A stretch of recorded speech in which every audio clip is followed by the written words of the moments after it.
All right, everybody, what's going on? And welcome to today's edition of SWAC Talk. Of course, this is the show we cover the SWAC inside and out, and I'm your tour guide around the SWAC. Seawell's coming at you, and we're gonna cover a little bit of basketball today. We're gonna talk about Saturday's games and preview Monday's games.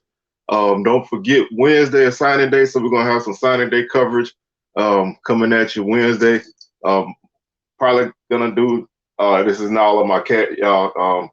She wanted to be on the show, so as y'all can see, she had to kind of get it in. So everybody say what's up to Nala.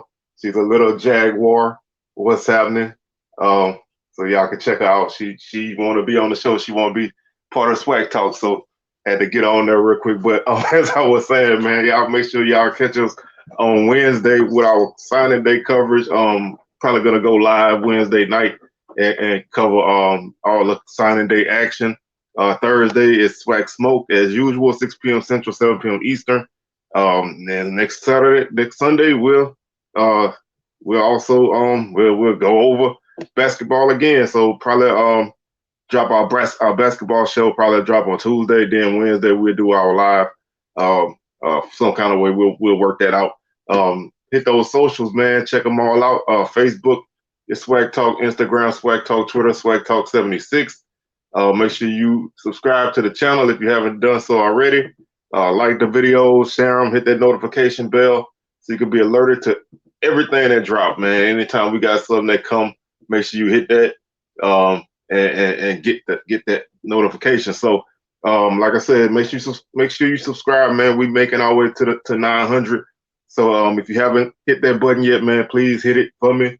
Our goal is 1K, so we getting there. So we want to keep on doing what we do and get where we got to go. So thank y'all for subscribing and thank you for the future subscriptions. So man, let's go ahead and jump into the women's action on Saturday.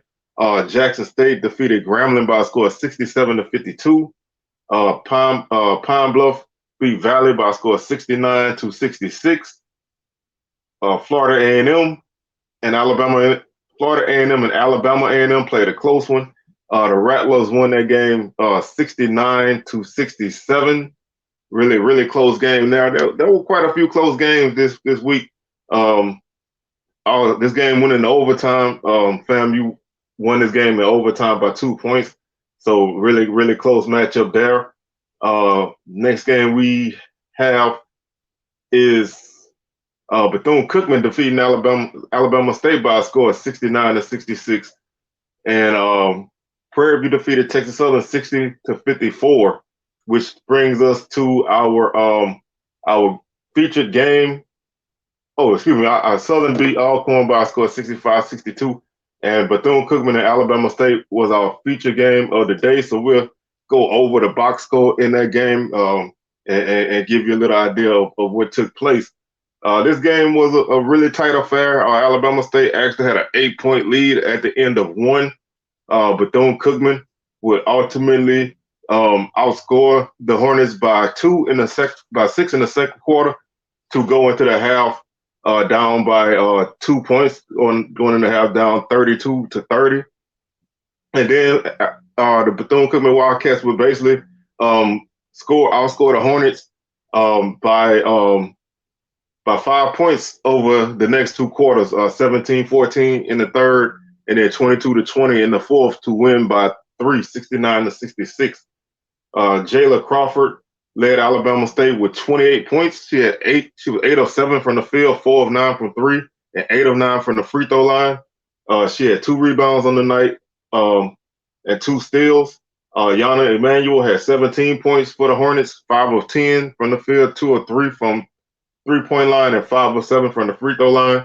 She also had 2 rebounds and assists on the night. Shamaya Ward had 11 points, 4 of 10 shooting, 3 for 4 from the free throw line. She had 11 rebounds, so she had 11 points, 11 rebounds, a double-double for her. She had she had 2 blocks, 1 steal, and 1 assist. The Hornets had 2 players foul out in this game, so they definitely had some foul trouble. 4 of their starters had at least 3 fouls, so they really were racked by foul trouble. They finished the night with 37 rebounds, 24 fouls, 7 assists, 25 turnovers. 7 blocks, and 11 steals. They would shoot 40% from the field on the night, 20 of 50. They were 7 of 15 from 3 for 46%, and they shot 19 of 25 from the free throw line for 76%. Bethune-Cookman was led by Nia Jordan. She had 18 points and 12 rebounds, so a double-double for her as well. She also had 3 steals on the night and 1 assist. She was 5 of 10 from the field, 0 for 1 from 3, and 8 of 12 from the free throw line. Chanel Wilson had 16 points. She was 5 of 12 from the field, 2 of 5 from 3, and 4 of 5 from the line. She had 1 rebound on the night, 2 assists on the night as well, and those were the only double-digit scores for the Wildcats. And this, like I said, this was a foul fest, man. Bethune-Cookman had 1 player foul out, had 2 players with four fouls, and another with 3, and then somebody off the bench with 3. So, well, actually, they had 2 people off the bench with 3 fouls, and all of their starters had at least 3 fouls. So they this was really a foul fest in this game, man. It was a crazy game when it comes to fouls. So Bethune-Cookman finished with 42 rebounds, so they out-rebounded the Hornets by 5. They had 20 offensive boards, so they definitely put in some good work on the offensive glass. The Hornets only had 11 offensive rebounds, so Bethune-Cookman definitely did a good job rebounding in this game. They had 20 fouls, 11 assists, 15 turnovers, 1 block, and 11 steals. They would shoot 36% from the field, 23 of 63. They shot 5 of 13 from 3 for 38.5%, and they shot 60% from the free throw line, 18 of 30. And they were able to withstand, all of that and get them a victory here against Alabama State. Got them a nice victory at home. And let's take a look at the standings right now, where we stand on the women's side. We are in the final weekend of the first half of the season. It's 18-game season. It splits into 9 games on each half. That's the way I look at it. So some teams have already played 9 games after tonight. After yesterday. The others will play their 9th game on Monday. So we're basically at almost the halfway point of the schedule. Jackson State leads with a 7-1 record. They're 10-8 overall. They're on a 4-game winning streak. Southern is 6-2, 9-10 overall. They're on a 2-game winning streak. Alabama A&M is 6-2, 8-1. They've lost 1 game so far. No, I don't consider that a streak. Prairie View is 6-3, 9-11. They've won 1 game. Alabama State 5-3, 8-11. They've lost 1. Bethune-Cookman 5-3, 6-12. They've lost 1. Pine Bluff is 5-4, 7-12 overall. They've won 3 straight. Grambling is 4-4, 5-14. They've lost 2 straight.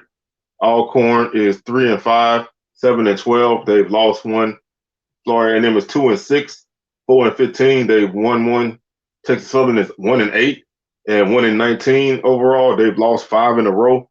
And Valley is 0-9 with a 2-18 overall record, and they are on a 12-game losing streak. So when you look at the standings right now, it's pretty tight still. Jackson State is in first place by themselves. Southern and Alabama A&M are tied for second. Prairie View is right behind them, a half a game behind them, sitting in 4th place. There's a tie for 5th place with Alabama State and Bethune-Cookman. Pine Bluff is a half game behind those 2.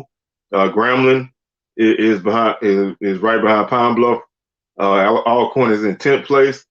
FAMU is 11th place. Texas Southern 12th. FAMU is 10th place. Texas Southern 11th place, and Valley is 12th. So right now, I could probably consider the bottom 3 to be out. The bottom 2 for sure are basically out of it at this point, unless they went on some kind of run and finished, with more wins than losses.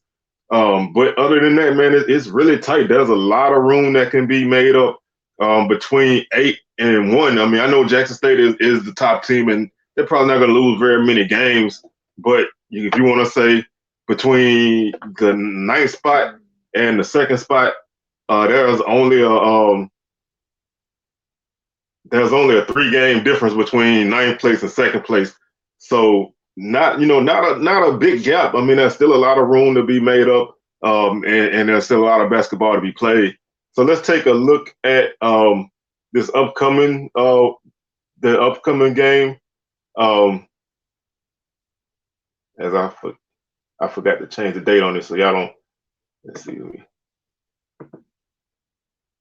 So let's jump to the schedule for Monday's games as I try to get this right. All right, there we go.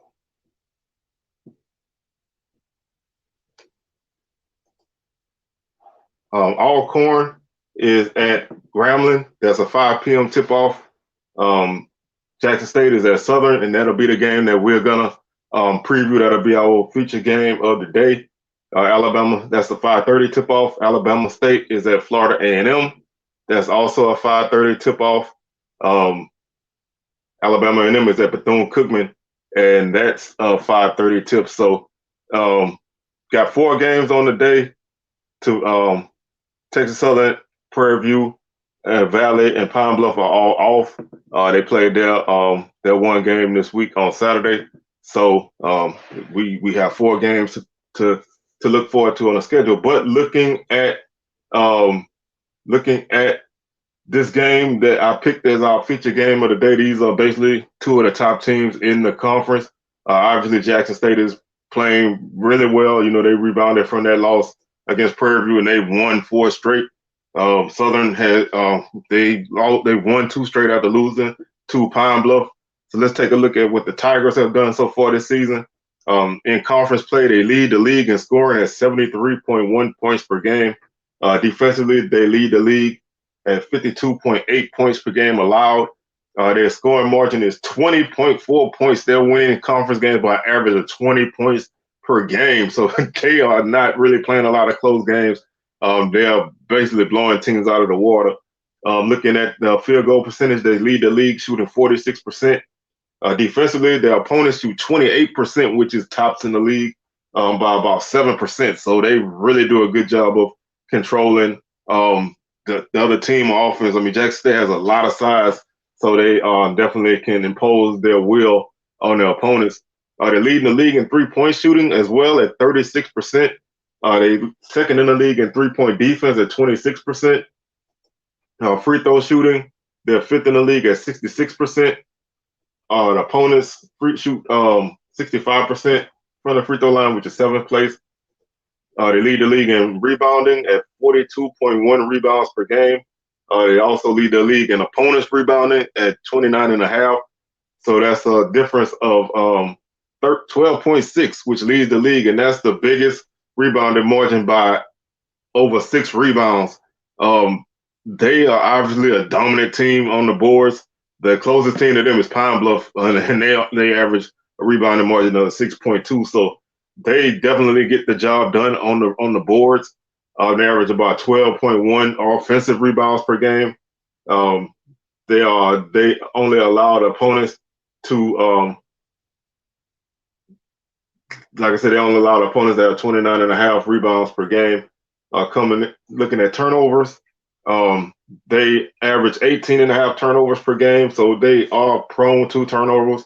They force 16.1, so that's a margin of minus 2.3. If there was anything, I would say this team it is not even a real super weakness, because they are at about the midpoint in the league at 6th in turnovers. So they are prone to turnovers, but they have been able to withstand that and get the job done. Looking at some miscellaneous stats, they lead the league in block shots at 6.3 blocks per game. That's almost 2 full blocks over the second place team. They are 5th in assists at 12.1, and they are 6th in the league in steals, averaging 9 steals per game. So, like I said, this team is this team is capable of getting it done. If they can control you inside, which they've been able to do with most teams, they're gonna win the game. I mean, it's there's no other way to really put it. Then if you let them have their way, they're gonna wear you down. And this team is very good at that. So looking at what this team does individually, in conference play, they have 3 scores in double digits. Bowler at 13.4 points per game. Covington 11.9. Jackson at 11.4. White is at 8.5. Martino is at 8.3. Luckett at 7.3. Woodard at 6.4. Crump at 5. She's only played 2 games so far in conference play, but looking at their field goal shooting, right now White leads the team at 56%, Bowler 52%, Covington 49%, Woodard 47%, Jackson 46%, Walker 45%. 3-point shooting, Covington is shooting 52%, 11 of 21. Bowler is 8 of 18 for 44%. Martino 10 of 34 for 29%. Hunter 3 of 8 for 37%. Free throw shooting, Bowler is at 85%. Jackson 83%. Covington 83%. Jackson 80%. Martino 75%. Rebounding, Jackson leads the team at 8.3 rebounds per game. White 7.5. Woodard 6.3. Bowler 5.6. Crump 5.5. And like I said, this team has size. Angel Jackson is 6'6". Daphne White is 6'5". You have Deja Woodard, who's 6'3". So I mean, this is a men's size team. They definitely have some good size. Even their guard Bowler is 6'1", so they can run some size at you.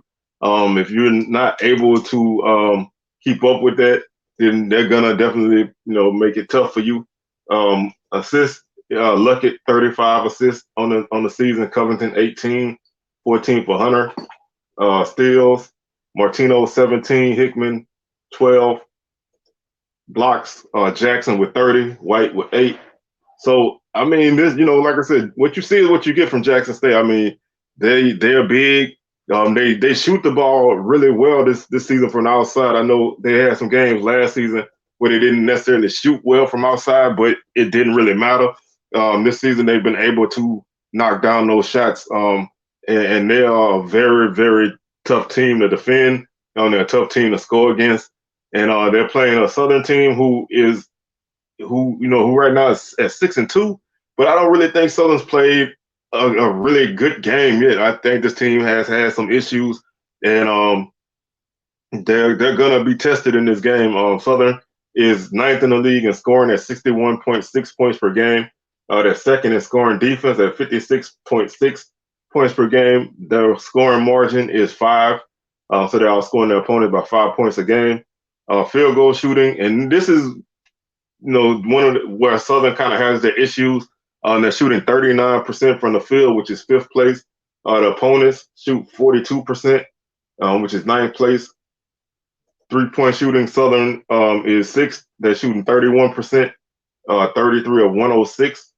The opponents shoot 27%, which is 4th place. So both teams do a good job of defending the 3. Both teams are pretty decent at shooting 3s. Jackson State is a little bit better at shooting 3s than Southern. Southern's biggest problem is free throw shooting, man. They shoot 54% as a team, which is last in the league. That's not going to win you many games, and it's amazing that they've been able to win the games that they have, because pretty much every game in conference play they've shot sub 50%, at least a little bit above 50%. So if they're going to be competitive in this game, they have to make their shots. Because Southern's a team that that does try to penetrate and score that way. They do have a couple people that can knock down 3s, but they're more of a team that drives to the basket and score. So if they driving against a team with the size of Jackson State, you're probably going to get fouled a couple times, so you have to make those free throws. You're not going to be in this game if you shoot 50%. I'm just going to be straight up. If they don't shoot the ball well from the line, this game is gonna get ugly because you cannot miss opportunities against a team like Jackson State. Although Southern's opponents shoot 56% from the free throw line, so I don't know. Maybe when Southern plays, nobody can make free throws. That's just crazy to me. Rebounding, Southern is last in rebounding at 32.1 rebounds per game. That's a 10 rebound difference between Jackson State and Southern. Southern's opponents average 32.9 rebounds per game, so they do a pretty decent job of keeping the opponents off the boards, even though they don't really get a lot of rebounds themselves. Their rebound margin is negative 0.8, which is seventh. So they are getting out rebounded by less than 1 rebound per game. So they are in the rebounding battle in every game they play, but they're gonna have to put their work boots on the boards against a team with the size of Jackson State. Southern leads the league in turnover margin with a difference of 7 turnovers per game. The opponents turn the ball over 22.9 times per game. Southern turns the ball over 15.9. And that 15.9 turnover per game is the lowest number in the league. So Southern doesn't really turn the ball over a lot. They do force a lot of turnovers. They're second in the league in turnovers forced by 0.1 behind FAMU.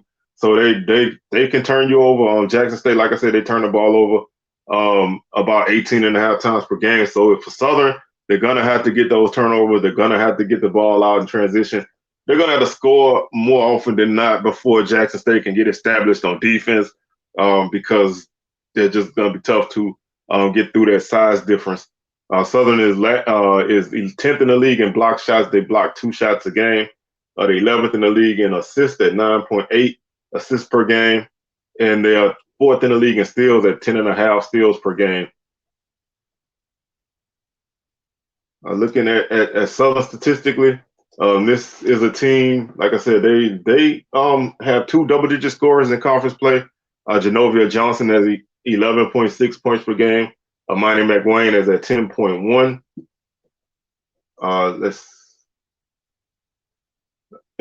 Field goal shooting, Southern is led by Taisha Metcalf with 53%, Reed at 50%. White 45%, Hunter 44%, Castro 43%, Johnson 41%, McWayne 40%, Fontenot 40%. 3-point shooting, Metcalf leads the team with 42%, Reed 42%, Hunter 40%, 39 for McWayne. She's the leading 3-point shooter. She has 16, 41. Both of those numbers are tops on the team.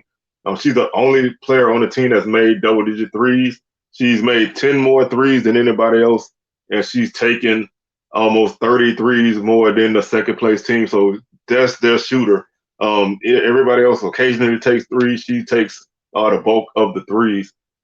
Free throw shooting, Johnson leads the team with 71%. Williams is at 71%. White is at 66%. Metcalf is at 66%. Other than that, everybody else is below 56%. So, like I said, as a team, they don't shoot very well. You have a couple of people that are average shooters, but they miss a lot of free throws, and that can be a detriment in a game like this. Johnson leads the team with 5.6 rebounds per game. McWayne 4.6, Fleming 3.8, Castro 3.5, Metcalf 3, White 2.7 assists. Fleming has 18 assists, Metcalf 16, Johnson 10 steals, McWayne 14, Fleming 13, 11 for Johnson. Blocks, Harrison leads the team with 5 blocks, followed by Fleming and Castro with 4. So this, like I said, this game, basically Jackson State, I don't feel like Jackson State has to do anything crazy in this game. I think they just need to, like I always say, stay the course. Do what you do. Don't get outside of what you do. Use your size. You know what I mean? Your shooting is there this season. So just, play smart. Don't turn the ball over. And, I think they'll be fine. Southern's going to have to create some havoc in this game. They're going to have to, kind of get the tempo up. They do like to play at a faster tempo. Although they don't score a lot of points, they do like to play at a faster tempo. So if they can get the tempo up and make this an up and down game that may give them a chance. Maybe you get the game up and down. Jackson State may be able to, they may turn the ball over a little bit, and you can capitalize on that. But it's gonna be a tough, it's gonna be a tough outing for Southern because, like I said, the size difference is there, and Southern, the free throw shooting just scares me, game in and game out. So I think Jackson State is gonna win this game. All things said, I think they're just playing good basketball. I don't want to say that Prairie View game was a fluke, but I think that Prairie View game was an anomaly. I don't really know how it happened, other than Prairie View, had a great fourth quarter. We'll see. Southern's played Jackson State tight the last couple of years, so including 2 tight matchups last season. So we'll see. Southern's defensive style can kind of cause some problems, but Jackson State is such a tall team that it's going to be tough to really create a lot of mismatches for you. So, like I said, I like Jackson State in this game. It should be a battle, but I think the Tigers will pull it out at the end. Looking at the men's games from Saturday, Grambling beat Jackson State 78-66. Alabama A&M beat FAMU 61-56. Bethune-Cookman beat Alabama State by a score of 64-62. Pine Bluff beat Valley 88-72. Texas Southern lost to Prairie View in double overtime 89-74. And our feature game of the day was a very interesting game, man. This game was very heated, very scrappy, very chippy, whatever you want to call it, man. There was a lot of stuff going on in this game. Even a little fracas at the end of the game.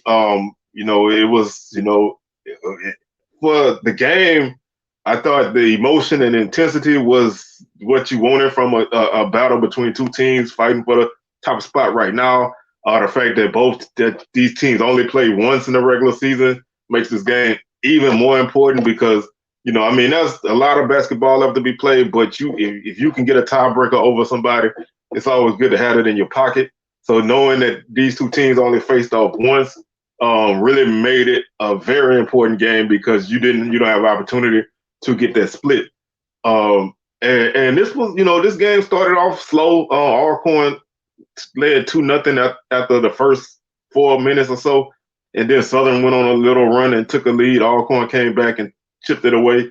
Southern would build a lead back up. Alcorn would chip it back away. And ultimately, Southern went into the half up by 6, 36-30.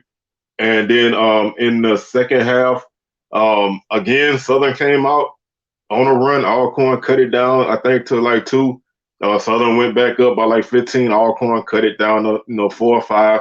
And then Southern was able to score on a run at the end and win this game by 80-68. Like I said, a lot of emotion in this game, man. I thought I don't think Alcorn played anywhere near their best game this season, especially, I don't think they played their best ball in this game. Southern shot the ball well, as they tend to do at home. Southern had a lot of, unnecessary turnovers. Alcorn was able to cash in those to keep the game close, but I don't really think Alcorn played a great game. And if you ask anybody, I think they'll agree that this Alcorn team, maybe they got swept up in the emotion a little bit more than they needed to be, and it kind of took them off of what they want to do. Byron Joshua led the Braves with 15 points. He was 6 of 15 from the field, 1 of 5 from 3, 2 of 4 from the line. He had 5 rebounds and 3 assists to go with 2 steals. Jeremiah Kendall had 12 points. He was 6 of 11 from the field. He missed all 4 of his free throws. He had 8 rebounds to lead the team. He had 2 blocks and 2 steals.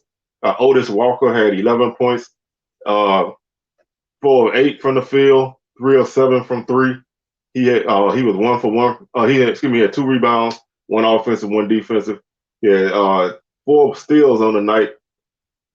And off the bench, Bruton had 12 points off the bench, 3 of 7 from the field, 1 of 5 from 3, 5 of 6 from the free throw line. He had 1 rebound, 2 assists, and 1 steal. And Keandre Montgomery had 10 points He was 3 of 11 from the field, 2 of 8 from three, 2 of 5 from the free throw line. He had 5 rebounds on the night and 1 block. Alcorn would have 32 rebounds on the night. They had 15 fouls, 7 assists, 14 turnovers, 4 blocks, and 10 steals. They shot 39% from the field, 26% from three. Second half, they were ice cold from three. They only shot 21% from the three-point line in the second half, and they were 43% from the free throw line, which is very uncharacteristic of Alcorn. They shoot the free throws really well. This game they were just cold in the first half. They missed 10 free throws in the first half alone. So they shot 28% from the free throw line in the first half. That that puts you at a disadvantage against anybody. This game, like I said, this game had a couple of technical fouls and a couple near scraps. It was just a very intense game. Breon Whitley led Southern with 27 points. He had 9 of 14 from the field. He was 7 of 12 from three, 2 of 2 from the line. He had 3 rebounds, 2 assists, and 1 steal. Bryson Etienne had 12 points for Southern. He was 4 of 8 from the field, 2 of 5 from three. He was 2 for 2 from the line. He had 4 rebounds, 2 assists, and 1 block. PJ Bird had 10 points on the night, 2 of 3 from the field, 0 for 1 from three, and 6 of 6 from the line. He had 4 rebounds and 6 assists. He had 1 steal, and Festus Ndamaya led the bench with 17 points, and he led the team with 7 rebounds. He had 1 block as well. He was 8 of 10 from the field, 0 for 1 from three, and 1 for 2 from the line. Southern finished the night with 30 rebounds. They got all rebounded by 2. They had 18 fouls, 21 assists, 18 turnovers, 5 blocks, 7 steals. They shot 54% from the field, including 59% in the second half. They shot 39% from three. They shot 45% from three in the second half, and they shot 91% from the free throw line. So that's one of the biggest differences in this game. Southern actually only shot 12 free throws. Alcorn shot 23, which is a big difference at home. To have your opponent shoot 11 more free throws than you at home is a big thing. So Southern was able to make their free throws. Alcorn missed their free throws. That's not the only difference in this game, but that's a big, that's a pretty big difference right there. But Alcorn just did not have a good shooting night in this game. And I think I don't really feel like I said, I said it before, I just don't really think they played their best game. Southern played a really good game. I still think Southern hasn't played their best game this season. Because they have those lapses that I always talk about, and they had them in these games, but they were able to get the stops when they needed to get those stops and get the buckets when they needed to get those buckets. Looking at the standings for where we stand after the as we near the halfway point of the season, Southern is 7-1, 11-10 overall. They won 2 straight. Grambling has bounced back to win 3 straight games. They are 6-2 in conference play, 13-7 overall. Alcorn is 6-2 as well, 9-11 overall. They've lost 1 game. Pine Bluff is 6-3, 10-12 overall. They've also won 1 game. Jackson State is 5-3, 6-15 overall. They've lost 1. Alabama A&M is 4-4. They won 2 straight. Alabama State is 4-4. They're 6-15 overall. Alabama A&M is 8-13 overall. The Hornets have lost 2 straight. Prairie View is 4-5, 8-14 overall. They've won 1 game. Bethune-Cookman is 3-5, 7-14 overall. They've won 1. Texas Southern had their 3-game winning streak snapped. They're 3-6. They're 7-15 overall, and they've lost 1. FAMU is 1-7 in conference, 3-16 overall. They've lost 3 straight, and Valley is 1-8 and 2-21 overall, and they've lost 5 straight. So right now, there's still not a huge gap between anybody. The last place team is 7 games out. As far as when you look at the last place team to the 8th place team, they're only 3 games out. So there's still a lot of, there's still a lot of opportunity for anybody to make a move, at least into the top 8.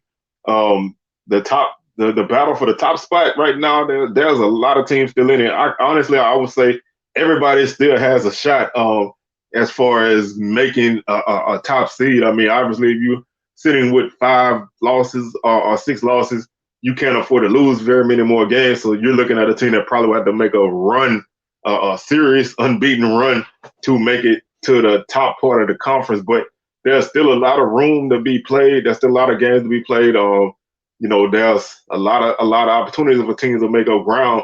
And the fact that we have a schedule now where it's, the teams they don't play everybody twice.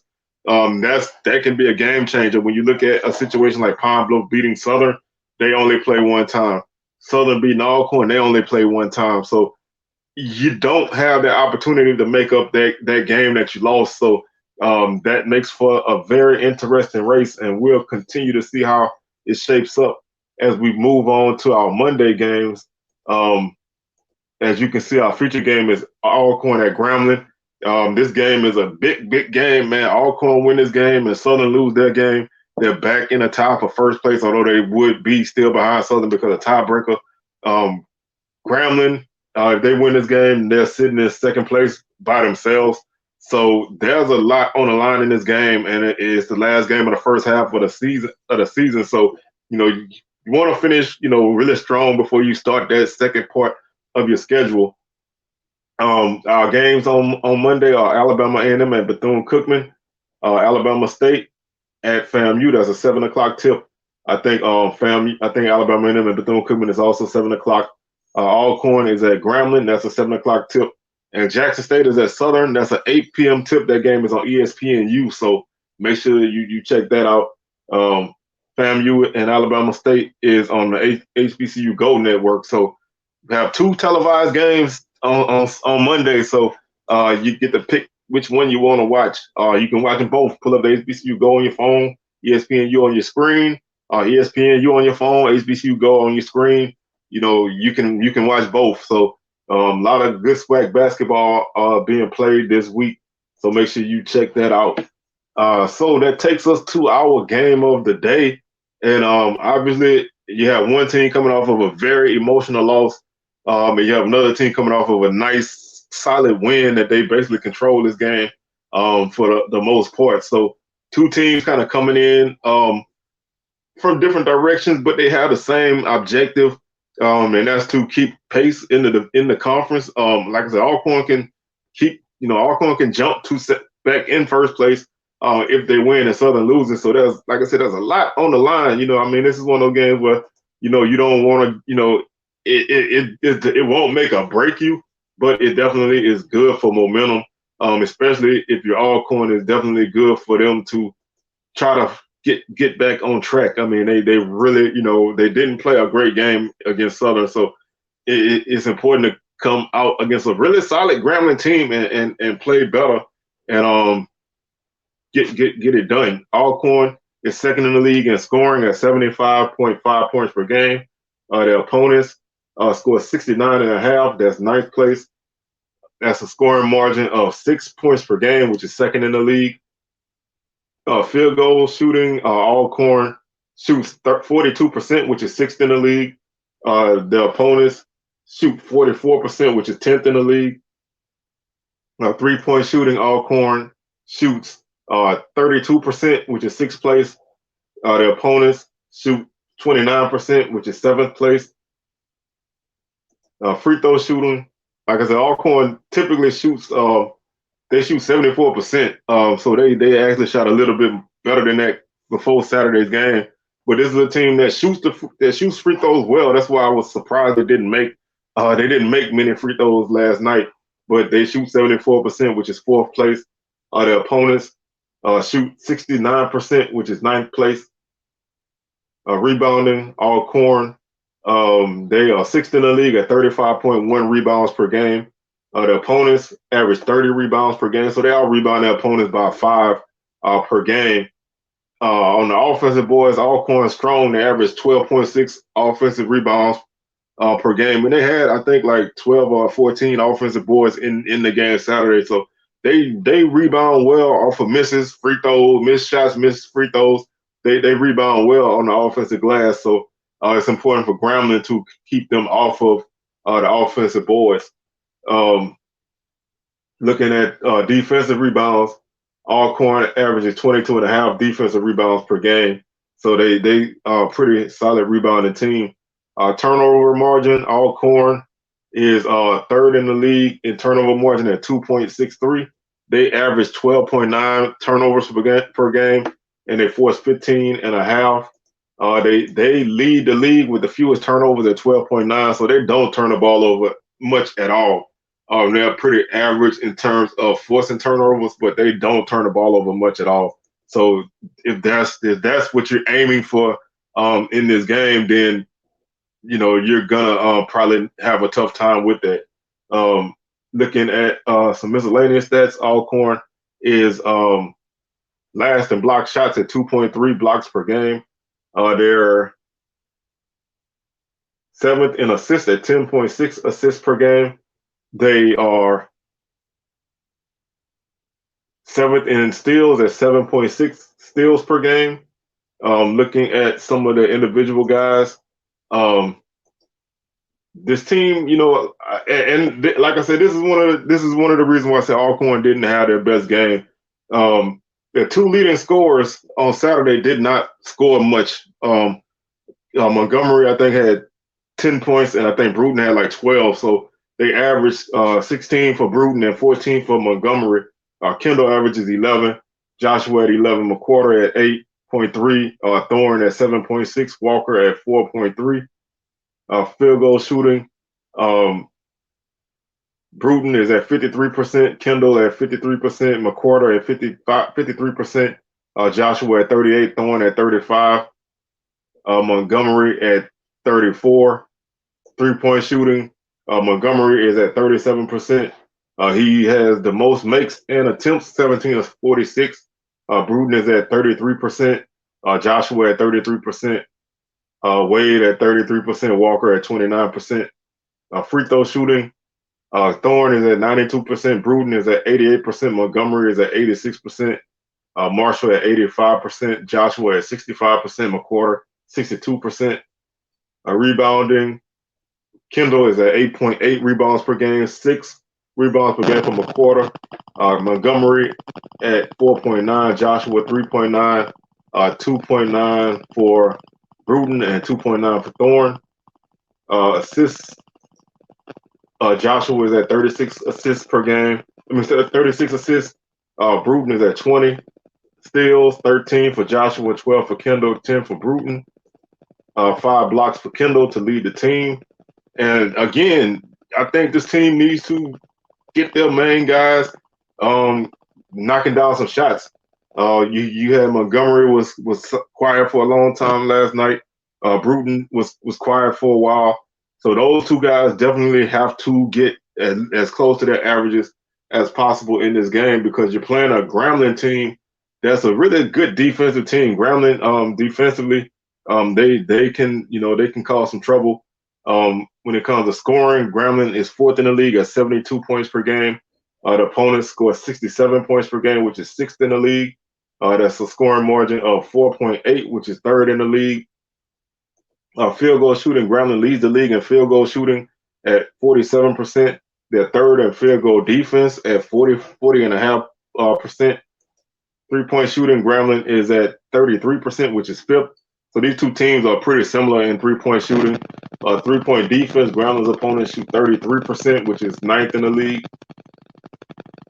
Free throws, Grambling shoots 66% from the line, and the opponents shoot 69%. That's 9th and 8th respectively. Rebounding, Grambling averages 35.4 rebounds per game, so they're basically even with Alcorn. They're 0.3 rebounds better than Alcorn. Opponents average 31.9 rebounds per game. Again, almost a 2 rebound difference between the two teams. Offensive rebounding, Grambling averages 10.3 offensive rebounds per game, and they average 25.1 defensive rebounds per game. And that's give them a rebounding margin of 3.5, which is 2nd. So these are two of the better rebounding teams. in the conference. So that battle there is definitely gonna determine how this game goes. Turnover margin, Grambling is at -3 on the turnover margin. They average 16.1 turnovers per game, and they force 13.1. Grambling is fifth in the league in turnovers committed, and they're basically they're third in the league in the fewest turnovers forced. So Alcorn, like I said, they don't turn the ball over much, and Grambling doesn't really force a lot of turnovers. So that really plays into Alcorn's strength, and they should be okay in that. If they win a turnover battle and they make those free throws, I think this will be a very good game for the Braves. But getting back to Grambling, they block 4.2 they block 4.2 shots per game, so they're really solid inside. They also average 12.8 assists per game. Very unselfish with the ball, and they average 6.3 steals per game. Looking at the individual guys for Grambling, right now in conference play, they're led by Cameron Christian with 17.9 points per game, 11.8 for Coward, Gordon 9, Cotton 8.8, Smith 8.8, 6.4 for Merle, Aku 5, and Moulton with 5. Field goal shooting, 63% for Gordon, 54% for Merle, Christian 52%, Aku 50, Smith 47% 3-point shooting, Merle at 54%, Smith at 45%, 35 for Christian. Free throw shooting, Smith at 77%, Cotton at 74, Merle 72, Coward 71 for Christian. Munford is at 66%. Rebounding, they're led by Gordon at 6.4, Christian 5.9, Smith at 5, Aku at 4.5, Coward at 4.3. Assists, Coward at 35, Cotton at 25. Turnovers, Coward at 23, 19 for Christian. Coward with 17 steals, and Aku with 11 blocks and 10 for Gordon. This is, like I said, this is a really good matchup to me. Grambling is a team that, like I said, they play really good defense, but they've been pretty hot offensively as well. Alcorn's a team that I call them scrappy, man. I don't really think they are the best offensive team. They're not necessarily the best defensive team, but they are physical. They work, they rebound, and they don't turn the ball over. So those are things that if you depend on forcing turnovers, it's tough for you in a game like this because this team doesn't really turn the ball over. But they've had some bad shooting nights, and they're coming off of an emotional loss. So Grambling, they're coming off of a nice win at home, and they're playing at home. They're coming in a little bit high. Alcorn's coming maybe a little bit on edge because they dropped their game. But this is a team that won the regular season last year, so they know that one game doesn't make or break them. I don't feel like they're going to let one loss turn into two because I think this team is going to be in it at the end. Grambling's going to be in there too, so this is a tough matchup. But I look for the Braves to bounce back. I think they're gonna find a way to win, which is what they do. When you look at certain teams in the league, you can say this team does this team does that. I look at Alcorn as a team that does whatever it takes, and this game is probably a better matchup for them than Southern, at least last night, because Southern's a team that can really get hot from the three.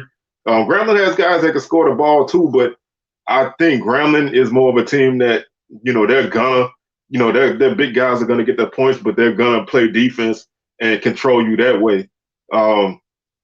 So the tempo should be more favorable for Alcorn, and I think they'll bounce back. I think this is gonna be a really close game. Alcorn's played quite a few close games, but I think this is gonna be another close one. And I think the Braves are gonna pull it out at the end. So and that'll put us in a position where we end the first half of the schedule. And then we the next weekend we get ready to do it all over as we make our way to the SWAC tournament. So that's gonna do it for today's show, man. I'd like to thank y'all for tuning in. Make sure y'all check out SWAC Smoke on Thursday, 7 p.m. Eastern, 6 p.m. Central. I don't know when I'm gonna do my signing day show on Wednesday, but it'll probably be live later at night. So check the socials to get the announcement on that, or just turn on your notifications, and when it pop up, man, tune in. So make sure you hit that subscription button that's on the screen. Check out those couple videos that are up there if y'all ain't watched them already. Just go back and take a look at some of the old content on the channel, and continue to rock and roll with SWAC Talk, man. So we'll catch y'all on the rebound. And big shout out to my boy G, man. I forgot to throw that out there, man. That dude's a soldier. He rocked with his Braves, and he held it down in the mini dome against all them Jags, man. Hey, salute to my boy G, man. He held it down out there. Y'all check out SWAC and the Fool. Them dudes do a good job with their content. So didn't want to forget that. So y'all just make sure y'all keep it locked in with us, and we'll catch y'all on the rebound.